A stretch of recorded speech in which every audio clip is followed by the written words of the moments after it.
Let's Make Career.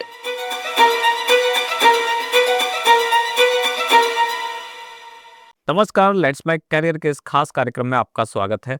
इस कार्यक्रम में हम आरपीएससी के द्वारा आयोजित किए जाने वाली विभिन्न भर्ती परीक्षाओं को ध्यान में रखते हुए कुछ ऐसे टॉपिक का रिवीजन कर रहे हैं जो आपकी आगामी भर्ती परीक्षाओं में काफी महत्वपूर्ण साबित हो सकते हैं। इस कड़ी में आज जो हम पढ़ने वाले हैं ये है राजस्थान में 1857 की क्रांति या 1857 के स्वतंत्रता संग्राम के समय राजस्थान में क्या क्या परिवर्तन हो रहे थे।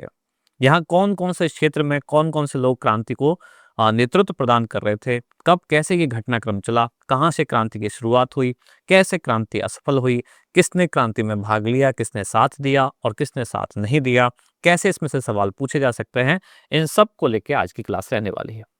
करते हैं शुरुआत सबसे पहले राजस्थान में 1857 की क्रांति, जिसमें एक भूमिका है कि जब मुगल साम्राज्य का पतन हो गया, पतन होने की कगार पर मुगल साम्राज्य का जो कह सकते हैं कि ताबूत में जो अंतिम कील जो गाड़ी गई वो 1857 की क्रांति के बाद ही जो अगले मुगल बादशाह था बहादुर शाह जफर, उसको कैद करना और बाद में उसकी मृत्यु हो जाना, कहते हैं कि यही मुगल साम्राज्य का पतन है। ऑफिशियली पतन यही है। तो अब ये कैसे शुरुआत हुई, 1857 की क्रांति कैसे बदली, इसको शुरू करते हैं। मुगल साम्राज्य के पतन के पश्चात देश में अराजकता की स्थिति, अराजकता का मतलब है कि कोई भी राज्य करने वाली कोई केंद्र में ताकत ना होना, राज का विलोम हो गया अराज। तो अराजकता की स्थिति यानी कि कंट्रोल कहीं से नहीं हो रहा है, व्यवस्था संभालने वाला कोई नहीं है। अब पूरे देश में ये अराजकता फैली हुई है, राजस्थान में भी फैलेगी। अब इस दौरान मुगल साम्राज्य का पतन वास्तव में ऑफिशियली तो उस दिन है जिस दिन 1857 की क्रांति फेल हुई और बहादुर शाह जफर गिरफ्तार हो गए। लेकिन शुरुआत इसकी तभी से हो गई थी जब औरंगजेब की मृत्यु हुई। उसके बाद कोई ऐसा योग्य कोई उत्तराधिकारी औरंगजेब का नहीं आया जो मुगल साम्राज्य को ठीक से संभाल सके। तो तभी से ही अव्यवस्था चालू हो गई थी। औरंगजेब की मृत्यु से एक शक्ति शून्यता या शक्ति रिक्तता उठी। इसका मतलब क्या हुआ कि औरंगजेब जैसी ताकतवर जो सत्ता थी वैसी कोई दूसरी नहीं हुई मुगल साम्राज्य में। अब इसका परिणाम यह हुआ कि औरंगजेब के पतन के बाद मराठों ने एक बार से भारत में फिर से केंद्रीय सत्ता में आने की कोशिश की। कुछ समय के लिए मराठों ने उसको जरूर संभाला, लेकिन बाद में ये स्थिति मराठों के हाथ से भी निकल गई। एक बार तो मराठों ने इस शक्ति शून्यता को, रिक्तता को भर दिया, लेकिन मराठों ने दक्षिण में प्रभुत्व स्थापित करने के अलावा मालवा और गुजरात में ही अपना ज्यादा प्रभाव स्थापित किया। उत्तर भारत की तरफ मराठों का प्रभाव उतना नहीं था। बाद में राजस्थान में भी उनका प्रवेश करना सहज हुआ। मई 1711 में पहली बार मराठों ने मंदसौर के निकट मेवाड़ी क्षेत्र से धन एकत्र किया। इस तरह के सवाल पूछे जाते हैं कि मराठों के द्वारा राजस्थान में पहली बार कहाँ किस क्षेत्र से धन एकत्रित हो रहा है। तो सन 1711 में मंदसौर के पास मेवाड़ी क्षेत्र से धन एकत्रित किया गया। और इस घटना से चिंतित हुए उदयपुर के महाराणा, और इस समय महाराणा थे उदयपुर में संग्राम सिंह ने पहले जयपुर के शासक जयसिंह और बाद में मुगल बादशाह इस समय था मोहम्मद शाह, जिसको कहते हैं मोहम्मद शाह रंगीला, तो मोहम्मद शाह से इस मराठा समस्या के बारे में विचार विमर्श शुरू किया। क्योंकि उनको लगा कि अगर मराठा यहाँ मंदसौर तक आ गए हैं तो हो सकता है जल्दी ही राजस्थान में भी प्रवेश करें, मेवाड़ी क्षेत्र में भी उनके आसपास से वो धन एकत्रित करें। इसलिए उदयपुर, जयपुर और उस समय जो मुगल बादशाह था मोहम्मद शाह, ये सब आपस में इकट्ठे होने लगे। इनसे बातचीत इन्होंने शुरू की। अप्रैल 1734 में बूंदी के पदच्युत शासक बुद्ध सिंह ने जो पद से हटा दिए गए थे, मराठा सहायता प्राप्त कर दलील सिंह को गद्दी से हटा दिया। ये इनकी आपसी लड़ाई है, बूंदी के शासकों की आपसी लड़ाई है। अब एक शासक जो गद्दी पर नहीं था उसने मराठों से सहायता प्राप्त की और दूसरे को हटा दिया। राजस्थान के किसी शासक के द्वारा आंतरिक संघर्ष में मराठों को आमंत्रित करने का यह पहला अवसर था। और इस पर सवाल पूछा जाता है कि राजस्थान में एक ही परिवार में, कह लो कि एक जो सत्ता है उस पर कब्जा करने के लिए आपस में संघर्ष हो रहा है। बुद्ध सिंह को पद से हटा दिया गया है, दलील सिंह पद पर है। अब इसमें क्या हुआ कि बुद्ध सिंह ने मराठों से मदद मांगी दलील सिंह को हटाने के लिए, और ऐसा पहली बार हुआ जब राजस्थान में आंतरिक सत्ता संघर्ष में मराठों का सहयोग लिया गया। तो पूछे जाए कि राजस्थान में पहली बार आंतरिक सत्ता सहयोग संघर्ष में मराठों का सहयोग लेने वाला व्यक्ति कौन है? बुद्ध सिंह। अगर जिला या राज्य रियासत पूछी जाए तो वो कौन सी है? वो है बूंदी। और बाद में धीरे धीरे मराठों का पहले तो बूंदी के शासन में हस्तक्षेप बढ़ा और धीरे धीरे पूरे राजस्थान के शासन में उनका हस्तक्षेप बढ़ता गया। 1735 ईस्वी में मालवा पर अधिकार किया मराठों ने और मराठों को राजस्थान पर आक्रमण करने के लिए एक मार्ग मिल गया बूंदी के रास्ते। राजस्थान में मराठे आए कोटा, फिर मेवाड़, डूंगरपुर, बांसवाड़ा, यहाँ उन्होंने घुसपैठ की और वहां से धन पाने के बाद कुछ समय तक तो संतुष्ट रहे, उनको पैसा मिल गया, लेकिन फिर धीरे धीरे उनकी लालसा बढ़ने लगी, लालच भी बढ़ने लगा और राजाओं को ही नहीं बल्कि आसपास जो अमीर लोग थे, जो व्यापारी थे, सेठ और साहूकार थे, उनको भी मराठों ने लूटा। अगर आप ये देखेंगे कि जब पानीपत की रिपीट अगर आप ये देखेंगे कि जब पानीपत की तीसरी लड़ाई हुई थी तो मराठों को स्थानीय राजाओं ने सहयोग प्रदान नहीं किया था। क्यों नहीं प्रदान किया था? उसका एक कारण ये भी है कि मराठों ने आसपास के क्षेत्रों से लूटपाट बहुत ज्यादा की। उन क्षेत्रों से उन्होंने टैक्स लेना शुरू किया। चौथ और सरदेशमुखी नाम से दो कर लिए जाते थे। अब इस वजह से जो स्थानीय लोग थे, स्थानीय राजा महाराजा, सेठ, साहूकार, ये भी मराठों से थोड़े नाराज चल रहे थे। बूंदी, जोधपुर और जयपुर जो रियासतें थी, इनमें धीरे धीरे मराठों का प्रवेश बढ़ने लगा। जब नादिर शाह का आक्रमण हुआ, इस समय भी मराठों ने हिंदू धर्म के नाम पर राजस्थान के राजाओं को संगठित करने का प्रयास किया, वापस संगठित करने की कोशिश की। लेकिन मुगल दरबार में दलबंदी के कारण राजपूत शासक भी परस्पर आपस में लड़ने लगे। एक तो राजपूतों की भी आपस की लड़ाई थी, दूसरा मराठों ने भी बाकी हिंदू राजाओं को एक तरह से तंग किया जब उनसे उन्होंने टैक्स वसूली की। तो ऐसे में जब नादिर शाह का आक्रमण हुआ 1739 में, तो मराठों ने सारे हिंदू राजाओं को एक करने की कोशिश की, पर चूंकि मन अपने आपस में मिले नहीं, क्योंकि पुराने उनकी लड़ाइयां, पुराने घाव ज्यादा गहरे थे। अब इस कारण क्या हुआ कि केंद्र में कोई सत्ता नहीं रही, यानी कि दिल्ली पर जैसे पहले औरंगजेब का शासन था, उस तरह का कोई मजबूत शासक नहीं रहा और यही कारण था कि नादिर शाह भारत में आकर इतनी भयंकर लूटपाट करने में समर्थ हो पाया। केंद्र में उत्पन्न शून्यता के लिए मराठा राजस्थान में आने लगे। शाहू ने पेशवा बाजीराव को राजस्थान से चौथ और सरदेशमुखी प्राप्त करने का आदेश दिया। सन 1732 में सवाई जयसिंह, जो कि मालवा का सूबेदार बना था, उसे मराठों ने घेर लिया। जयसिंह ने पराजय स्वीकार कर ली और इसके बाद उन्होंने 28 परगने मराठों को देने स्वीकार कर लिए थे। सन 1761 जब पानीपत की लड़ाई हुई थी, तो 1761 से लेकर 1791 के मध्य राजस्थान में राजपूत शासकों की कमजोर स्थिति के कारण और विभिन्न राज्यों पर मराठों का प्रभुत्व बढ़ता ही चला गया। पानीपत की तीसरी लड़ाई के बारे में एक बात कही जाती है कि यहाँ से ये तय हो गया था, ये तो तय नहीं हुआ कि भारत पर शासन कौन करेगा, लेकिन ये तय जरूर हो गया कि मराठे शासन नहीं करेंगे। हालांकि अहमद शाह अब्दाली भी काफी नुकसान उठा के गया, मराठों ने उसको बहुत क्षति पहुंचाई, लेकिन मराठे भी हार गए। तो फिर से एक सत्ता की शून्यता या रिक्तता यहाँ उत्पन्न हो गई। राजस्थान में बढ़ते मराठा हस्तक्षेप ने जयसिंह और अन्य राजपूत राजाओं की भी आंखें खोल दी। मराठों से मुक्ति पाने के लिए धन का सहारा लिया गया, उनको पैसा देना शुरू किया गया। पर जब धन लेने के बाद भी मराठों ने मालवा खाली नहीं किया, तो ये बाकी के जो भी राजा थे आपस में संगठित होने लगे। धन के बजाय शक्ति के प्रयोग से मराठों को राजस्थान से निकालने का निश्चय किया गया। पहले कोशिश की गई कि ये जो टैक्स मांग रहे हैं, कि चौथ और सरदेशमुखी नाम से जो टैक्स मांग रहे हैं, कि वो दे देते हैं ताकि ये शांत रहे। मतलब एक तरह की ये हफ्ता वसूली थी, अगर उस तरह की भाषा में बात करें। तो पहले तो सोचा गया चलो इनको इनका हफ्ता देके शांत कर दिया जाए, फिर लगा कि नहीं, ये उससे भी मानने वाले नहीं है, ये फिर भी राजस्थान के जो राज्य कार्य है या प्रशासन है उसमें हस्तक्षेप करते रहेंगे। तो फिर ये कोशिश की गई कि अब इनको बलपूर्वक यहाँ से हटाया जाए। इसके लिए जुलाई 1734 में जयपुर, जोधपुर, उदयपुर, कोटा, किशनगढ़, नागौर और बीकानेर के शासकों ने मेवाड़ में एक हुरडा नामक स्थान पर एक सम्मेलन अपना किया, यहाँ एकत्रित हुए और 17 जुलाई 1734 को एक संधि पत्र पर हस्ताक्षर किए गए, जिसमें यह तय हुआ कि राजस्थान के सभी शासकों ने विपत्ति के समय आपस में एक दूसरे का सहयोग दिया है और इसका ये यहाँ वादा करके आए कि हम हमारे ऊपर अब जब भी विपत्ति आएगी तो राजस्थान के हम सारे शासक जो यहाँ हुरडा सम्मेलन में शामिल हुए थे, इन्होंने वादा किया कि हम एक दूसरे का सहयोग करेंगे।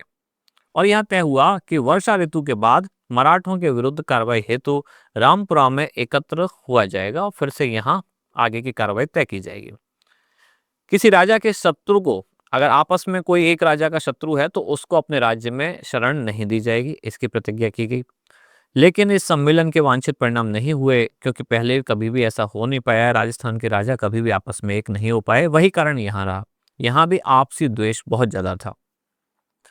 प्रतिभा संपन्न और क्रियाशील नेतृत्व का अभाव था कि इन राजा महाराजाओं में से ऐसा कोई भी नहीं था जो राजस्थान के सारे राजाओं का नेतृत्व कर सके। 1735 में, ये 34 की बात चल रही थी, हुड्डा सम्मेलन। तो 1735 में मुगल सम्राट और राजपूत शासकों की सेनाओं ने मराठों को खदेड़ने का फिर से एक असफल प्रयास किया। पेशवा अक्टूबर 1735 में उत्तर भारत की यात्रा पर निकला। उसने महाराजा जगत सिंह का आतिथ्य स्वीकार किया। महाराजा जगत सिंह का आतिथ्य यानी उन्होंने उनकी मेहमान नवाजी की, उन्होंने स्वीकार किया, उपहार प्राप्त किया, चौथ का समझौता हुआ। चौथ एक तरह का टैक्स था। फिर वह जयपुर आया। जयसिंह ने मराठों और मुगल सम्राटों में समझौता करवाना चाहा, क्योंकि जयपुर रियासत ऐसी थी जिसके मुगलों के साथ भी संबंध अच्छे थे और मराठों के साथ भी। तो उसने समझौता करवाने की कोशिश की, पर समझौता हो नहीं पाया। पेशवा की राजस्थान यात्रा का परिणाम यह निकला कि मुगलों के साथ राजपूत मराठों के भी करदाता बन गए। मतलब ये एक तरह से राजपूतों के लिए ये उल्टा ही साबित हुआ कि मुगलों को भी टैक्स देना पड़ा और उन्हें मराठों को भी।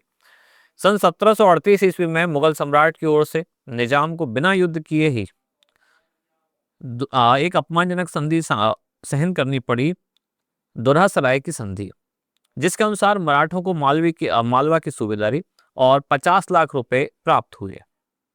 सन 1738 में संधि हुई। फिर सन 1742 में मराठों ने मारवाड़ में प्रवेश किया और मारवाड़ में पाली के आसपास का जो क्षेत्र है, जैसे कि सोजत, रायपुर और जैतारण, इन परगनों में उन्होंने चौथ वसूल करना प्रारंभ किया। चौथ यानी कि एक टैक्स। सन 1787 में राजपूतों ने संगठित होकर तुंगा नामक स्थान पर मराठों के खिलाफ युद्ध किया और मराठों को परास्त किया। ये वो तिथि आ गई जब राजपूत तंग हो गए थे मराठों के आक्रमण से, तो इन्होंने फैसला किया कि हमको आपस में संगठित होना पड़ेगा। तो राजपूत संगठित हुए कब? 1787 में, और इन्होंने संगठित होकर तुंगा एक स्थान है उस पर मराठों को परास्त किया।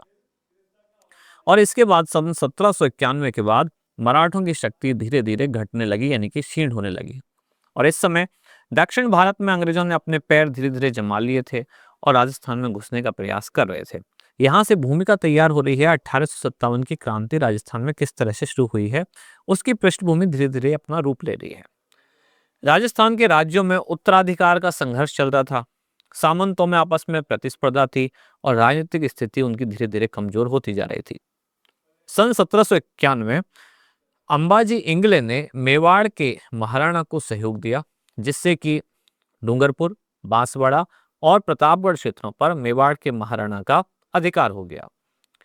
लेकिन रियासती घरानों में आपस में वैमनस्य था और इसके कारण अंबाजी इंगले पूर्ण सफलता प्राप्त नहीं कर पाए। फिर क्या हुआ? अगला वर्ष आया सन 1795। इसमें एक महत्वपूर्ण घटना हुई। मेवाड़ पर चुंडावतों का अधिकार हो गया और इस कारण जो अन्य शासकीय समूह थे उनके साथ उनका संघर्ष शुरू हो गया। फिर 1802 सन आया जब अमीर खां पिंडारी ने नाथद्वारा पर अधिकार कर लिया। इसके बाद भीम सिंह रियासती घरानों के आपसी वैमनस्य को नियंत्रित नहीं कर पाए, जो इनमें आपसी लड़ाइयां चल रही थी उसको नहीं रोक पाए, और 1803 ईस्वी में मेवाड़ के शासक ने जयपुर नरेश के माध्यम से अंग्रेजों से संधि करने की कोशिश की, पर संधि हो नहीं पाई। 1793 से लेकर 1813 के बीच में जोधपुर में पूरी तरह से अव्यवस्था फैली हुई थी। कारण था सामंतों में आपसी प्रतिस्पर्धा, उत्तराधिकार का संघर्ष और दोनों ही पक्षों के द्वारा भाड़े के जो सैनिक थे उनको ज्यादा पैसा देकर अपनी ओर मिलाने का प्रयास किया और इस कारण जोधपुर जो राज्य है वो धीरे धीरे आर्थिक संकट में घिरता चला गया। इसके बाद क्या होता है? राजस्थान के शासकों ने मराठों के बढ़ते आतंक से मुक्ति पाने के लिए अब मराठों के शत्रु यानी कि अंग्रेजों से भी मित्रता करने की कोशिश शुरू की, क्योंकि आपसी संघर्ष में, जैसे कि पहले बूंदी में आपसी संघर्ष चल रहा था, तो बूंदी में एक राजा ने दूसरे को हटाने के लिए मराठों को बुलाया। अब मराठों और राजपूतों में संघर्ष चल रहा है, तो राजपूतों ने मराठों को हटाने के लिए फिर अंग्रेजों से मित्रता करने की कोशिश की। इस तरह से राजनीतिक संघर्ष चलते रहे। सबसे पहले जयपुर के राजा पृथ्वी सिंह ने 1776 ईस्वी में अपने एक प्रतिनिधि को गवर्नर जनरल के पास भेजा और अंग्रेजों से दोस्ती की कोशिश की। जोधपुर राज्य ने भी ऐसा ही करने का प्रयास किया, पर वह सफल नहीं हो सका और 1803 में अपनी नीति में परिवर्तन किया और अंग्रेज भी राजपूत राज्यों से संधि करने के धीरे धीरे इच्छुक हो गए। अंग्रेजों को भी ये बात समझ में आई कि मराठों को हराना है अगर, तो राजपूतों के साथ संधि कर लेनी चाहिए अंग्रेजों ने बड़ी प्लानिंग से काम किया। जब वो एक से युद्ध करते थे, भारत की एक क्षेत्रीय ताकत के साथ युद्ध करते थे, तो पहले ही दूसरे वाले के साथ संधि कर लेते थे, ताकि एक साथ उन्हें 2 फ्रंट पे लड़ाई ना करनी पड़े। तो उन्होंने देखा कि किस-किस के आपस में झगड़े हैं, तो पहले एक को निपटाना है, एक को खत्म करना है, तो दूसरे के साथ संधि कर ली जाए। अब उन्होंने देखा मराठों में और राजपूतों में संघर्ष है, राजपूत इस समय परेशान हैं, दबाव में हैं, तो उन्होंने राजपूतों से संधि कर ली। किसको हटाने के लिए? मराठों को।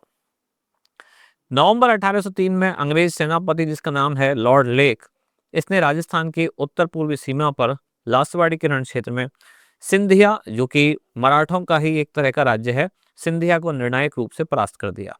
मराठों की इस पराजय ने राजपूत शासकों के लिए मराठों की अधीनता से मुक्ति का एक अवसर प्रदान किया। जब सिंधिया को हरा दिया गया तो राजपूतों को लगा कि हमको अब मराठों के आतंक से मुक्ति मिल जाएगी। 1803 की संधि की शर्तों ने तय किया कि दोनों एक दूसरे के प्रति मैत्रीपूर्ण व्यवहार रखेंगे। कंपनी इन राज्यों से खिराज यानी कि टैक्स नहीं लेगी। आंतरिक मामलों में भी कंपनी यानी कि ईस्ट इंडिया कंपनी की बात हो रही है, यह हस्तक्षेप नहीं करेगी। राज्यों की सुरक्षा का दायित्व भी ईस्ट इंडिया कंपनी पर होगा। अन्य राज्यों से अगर विवाद होता है, एक तरह से कह सकते हैं विदेश नीति, तो कंपनी की सहायता से ही ये मामले सुलझाए जाएंगे। भरतपुर, अलवर, जयपुर और जोधपुर इन सब ने संधि पर हस्ताक्षर कर दिए। और 1811 में सेटन के स्थान पर जब चार्ल्स मेटकाफ दिल्ली का रेजिडेंट बना, तो उसने गवर्नर जनरल लॉर्ड मिंटो को सुझाव दिया कि मराठों, अमीर खां और पिंडारियों की जो विध्वंसकारी कार्रवाई है, इसको समाप्त करने के लिए राजपूत राज्यों का एक संघ बना लेना चाहिए। क्योंकि इस क्षेत्र में राजपूत काफी शक्तिशाली थे, तो इस क्षेत्र में अगर व्यवस्था संभाले रखनी है, उत्तर भारत के क्षेत्र में, तो अंग्रेजों को ये बात समझ में आ गई, राजपूतों को अपने साथ कर लेना चाहिए। अगर हम राजपूतों को अपने साथ कर लेते हैं, तो हम मराठों को, अमीर खां, पिंडारी को, इन सब को संभाल सकते हैं। इसके बाद गवर्नर जनरल लॉर्ड हेस्टिंग्स, इसने सभी विरोधियों का दमन करके भारत में कंपनी की सर्वोच्च सत्ता स्थापित करने की कोशिश की थी। पर यह तभी संभव था जब मराठों में होलकर और सिंधिया, उनको उन्हीं के राज्यों तक सीमित कर दिया जाए, उनकी शक्ति को वहीं रोक दिया जाए। और पिंडारी, जिसमें अमीर खां पिंडारी का नाम सबसे महत्वपूर्ण है, इनका भी दमन किया जाए। और ये तभी संभव है जब राजपूत राज्यों को अपने संरक्षण में लिया जाए या उनसे दोस्ती की जाए। क्योंकि ये राज्य ही ऐसे थे जो सिंधिया, होलकर और पिंडारियों के प्रभाव क्षेत्र में थे, और ये उनसे परेशान थे और ये उनके खिलाफ लड़ने को तैयार थे। इस कारण अंग्रेजों ने 5 नवंबर 1817 को होलकर से एक नई संधि की और राजस्थान के राज्यों का संधि करके इन पर अधिकार प्राप्त कर लिया। और इधर जो मेटकाफ था, उसका निमंत्रण मिलते ही करौली, कोटा, उदयपुर, बीकानेर, किशनगढ़, जयपुर और जैसलमेर ने भी एक कंपनी यानी कि ईस्ट इंडिया कंपनी से संधि करनी शुरू कर दी। सबसे अंत में 1823 में संधि की गई सिरोही राज्य से। तो ये सवाल पूछा जाता है, राजस्थान की किस रियासत ने ईस्ट इंडिया कंपनी के साथ सबसे अंत में संधि की? तो सबसे अंत में संधि की सिरोही ने। तो इस तरह से 1817 से लेकर 1823 के दौरान राजस्थान पर स्थापित ये ब्रिटिश आधिपत्य धीरे धीरे शुरू हुआ था, जो कि 1947 तक चलता रहा। तब तक अंग्रेजों का यहाँ आधिपत्य रहा। अब एक टेबल दी गई है और ये याद रखनी है आपको। इसमें सवाल पूछा जाता है, जब राजस्थान में 1857 की क्रांति हुई, तो अलग अलग रियासतों में वहां का शासक कौन था? यानी क्रांति के समय रियासतों के शासक, जैसे एक बार मैं पढ़ देता हूं। कोटा में, कोटा रियासत के शासक थे राम सिंह। जोधपुर में शासक थे तख्त सिंह। भरतपुर में शासक थे जसवंत सिंह। उदयपुर में स्वरूप सिंह। जयपुर में राम सिंह द्वितीय। सिरोही में शिव सिंह। धौलपुर में भगवंत सिंह। बीकानेर में सरदार सिंह। करौली में मदन पाल। टोंक में नवाब वजीरुद्दौला। बूंदी में राम सिंह। अलवर में विनय सिंह। जैसलमेर में रणजीत सिंह। झालावाड़ में पृथ्वी सिंह। प्रतापगढ़ में दलपत सिंह। बांसवाड़ा में लक्ष्मण सिंह और डूंगरपुर में उदय सिंह। कई बार सवाल इसमें से आ जाता है, मैच द कॉलम में भी पूछ लिया जाता है। एक तरफ रियासत का नाम और दूसरी तरफ वहां 1857 की क्रांति के समय शासक कौन था। तो ये आपको याद रखना है, अलग अलग रियासतों में, राजस्थान के अलग अलग रियासतों में क्रांति के समय वहां का शासक कौन था। अब आगे बढ़ते हैं कि 19वीं सदी के आरंभ में, शुरुआत में राजस्थान में 20 रियासतें थी। इनमें से 17 राजपूतों के पास थी, 2 रियासत जाटों के पास थी और एक मुस्लिम शासक द्वारा शासित थी।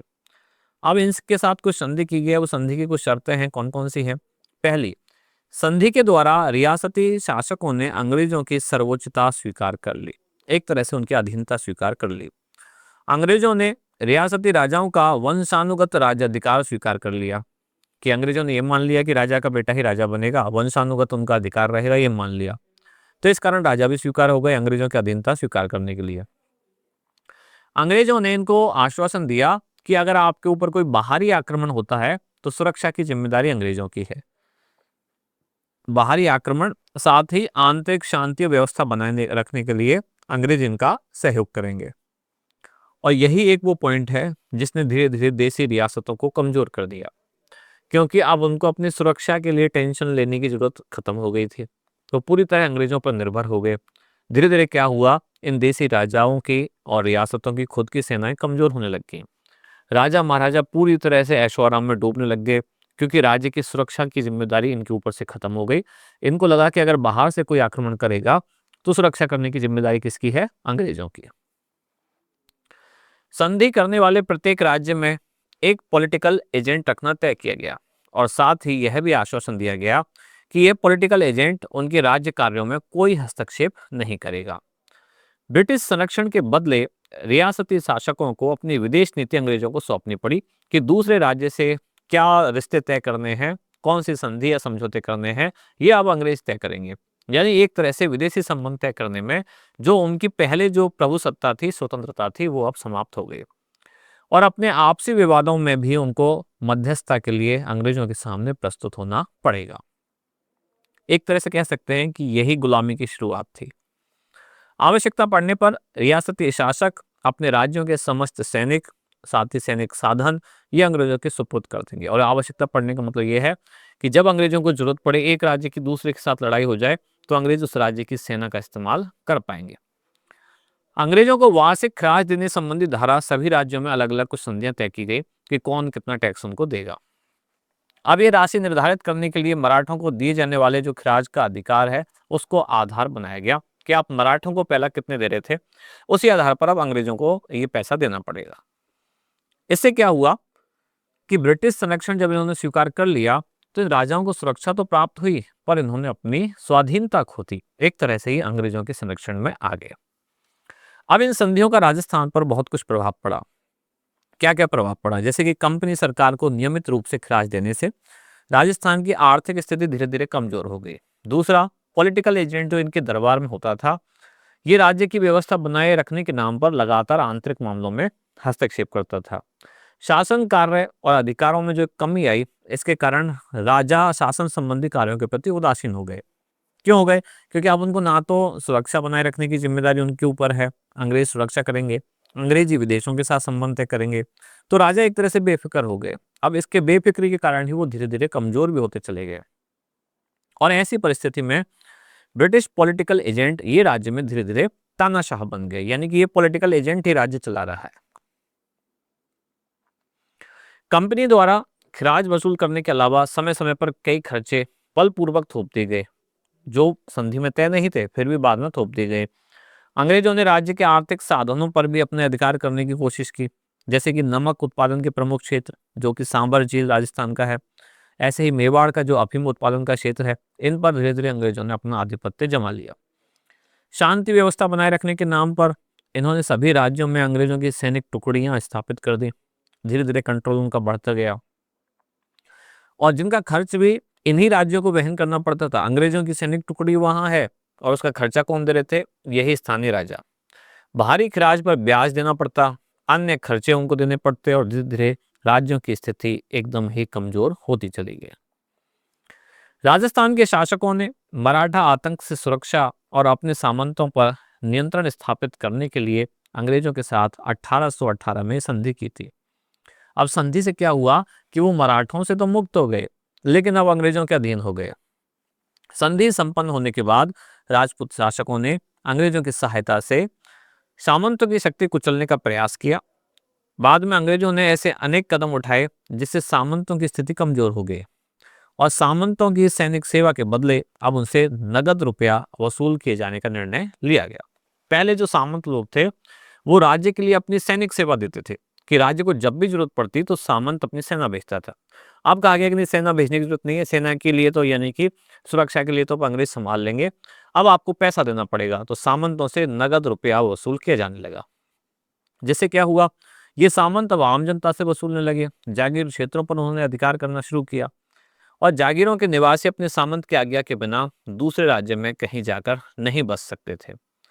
सामंत अब व्यापारियों से भी पैसा लेना शुरू करते हैं, उनसे राहदारी यानी कि रोड टैक्स, एक तरह का टोल टैक्स हो गया, दाना पानी आदि शुल्क उन्होंने वसूल करना शुरू किया, जिसके बदले व्यापारियों को सुरक्षा वो प्रदान करते थे कि आप इस रोड से जा रहे हैं, आपकी सुरक्षा की जिम्मेदारी हमारी है, पर आपको बदले में हमें पैसा देना पड़ेगा। उनके इन विशेषाधिकारों को अब समाप्त कर दिया गया, जिससे 19वीं सदी के पूर्वार्ध तक शुरुआत में जागीर क्षेत्र का नेतृत्व जो सामंतों के पास था, समाज में उनकी प्रतिष्ठा भी बढ़ी चढ़ी थी। किंतु 19वीं सदी के अंत तक जागीर क्षेत्रों में ये सामंत का जो नेतृत्व था उसमें आई कमी और अब ये उतने प्रभावशाली नहीं रहे। आगे क्या हुआ, अंग्रेजों ने डूंगरपुर के शासक जिनका नाम है जसवंत सिंह, उनको गद्दी से हटा दिया और उनके स्थान पर प्रतापगढ़ के शासक के पौत्र यानी कि पोते जिसका नाम है दलपत सिंह, उसको वहां का शासक बना दिया। अब ये यहाँ के आंतरिक मामलों में भी हस्तक्षेप करना करते हैं शुरू। धीरे धीरे अब ये जो स्थानीय राजा हैं इनसे परेशान होने लगते हैं, इसी कारण क्योंकि ये उनके उत्तराधिकार वाले मामले में भी हस्तक्षेप अब शुरू कर देते हैं, जिसका इन्होंने वादा किया था कि हम आपके उत्तराधिकार संबंधी मामलों में कोई छेड़छाड़ नहीं करेंगे। अब इससे क्या हुआ, वहां की जो जनता थी उसमें ब्रिटिश सरकार के प्रति नफरत पैदा हुई और अंग्रेजों ने जयपुर की राजमाता भटियाणी को अधिकारच्युत करने का प्रयास किया, उनसे उनके अधिकार छीनने का प्रयास किया, जिससे लोग गुस्सा हो गए और उन्होंने नाराज होकर कप्तान जो उनका कैप्टन था उसकी हत्या कर दी, पुलिस कप्तान ब्लैक की हत्या कर दी। कोटा में अंग्रेजों ने जो तत्कालीन महाराव किशोर सिंह के विरुद्ध कुछ रियासत के फौजदार जालिम सिंह के दावों का समर्थन किया। ये जो आपस की लड़ाइयाँ थी कोटा में, महाराव के खिलाफ जो वहाँ का फौजदार लड़ना चाहता था तो अंग्रेजों ने फौजदार का साथ दे दिया, जिससे कोटा के जो हाड़ा राजपूत थे ये अंग्रेजों के खिलाफ हो गए, उन्होंने हथियार उठा लिए। अलवर में और भरतपुर में अंग्रेजों ने हस्तक्षेप किया और वहाँ के जो अवयस्क नाबालिग राजकुमार थे उनको गद्दी पर बिठा दिया, क्योंकि शासक के अवयस्क होने की स्थिति में यानी अगर बच्चा है वो वयस्क नहीं हुआ है तो बस नाम मात्र का उसको बिठा देते, कंट्रोल अंग्रेज करते थे। अब इससे वहां के राज्य में भी अंग्रेजों के खिलाफ गुस्सा पनपने लगा। जोधपुर के महाराजा मान सिंह ये भी ब्रिटिश सरकार के विरोधी थे और उनके ही प्रयासों से अन्य रियासतों ने भी ब्रिटिश सत्ता के प्रति धीरे धीरे असंतोष उनमें पनपने लगा। अब पहले एक लिस्ट में हमने देखा था कि जब क्रांति यहाँ हुई राजस्थान में उस समय किस रियासत का राजा कौन था। अब हम ये भी देखते हैं कि इस समय यानी कि 1857 की क्रांति के समय किस रियासत में political agent, British political agent कौन था। कोटा रियासत में ब्रिटिश पॉलिटिकल एजेंट था मेजर बर्टन, जोधपुर में था मैक मैसन, भरतपुर में था मॉरिसन, जयपुर में था ईडन, उदयपुर में शावर्स और सिरोही में जेडी हॉल। ये उससे भी ज़्यादा इंपॉर्टेंट लिस्ट है जो अभी पहले हमने देखी, उसमें तो कई सारी रियासतें हैं, यहाँ पॉलिटिकल एजेंट ज़्यादा पूछे जाते हैं। तो ये लगभग 6 रियासतें दी गई हैं, कोटा, जोधपुर, जयपुर, जयपुर, उदयपुर और सिरोही, और 6 रियासतों के 6 political agent, British political agent, नाम आपको याद रखने हैं। कोटा में बर्टन, जोधपुर में मैकमेसन, भरतपुर में मॉरिसन, जयपुर में ईडन, उदयपुर में शावर्स और सिरोही में जेडी हॉल। ये आपको ध्यान रखना है, 6 रियासतों के 6 पॉलिटिकल एजेंट।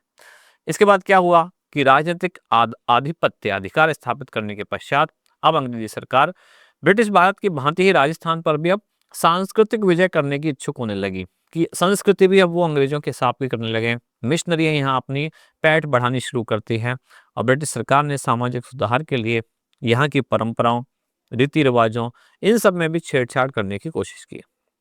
कुछ कुरीतियां भी थी हालांकि उनमें, जिनको उन्होंने बंद करने की कोशिश की, जैसे कि कन्यावध, जन्म लेते ही लड़कियों की हत्या कर दी जाती थी, दास प्रथा, सती प्रथा ये शामिल थी। इनको भी अंग्रेजों ने बंद करने की कोशिश की, इस दिशा में छेड़छाड़ की।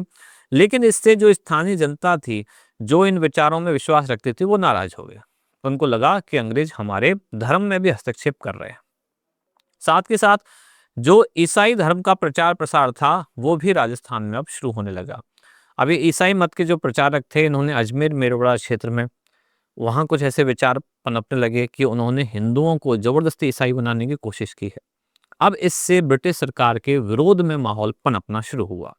कई ऐसे कवि हुए जिन्होंने अंग्रेजी सरकार के विरोध में लिखना शुरू किया।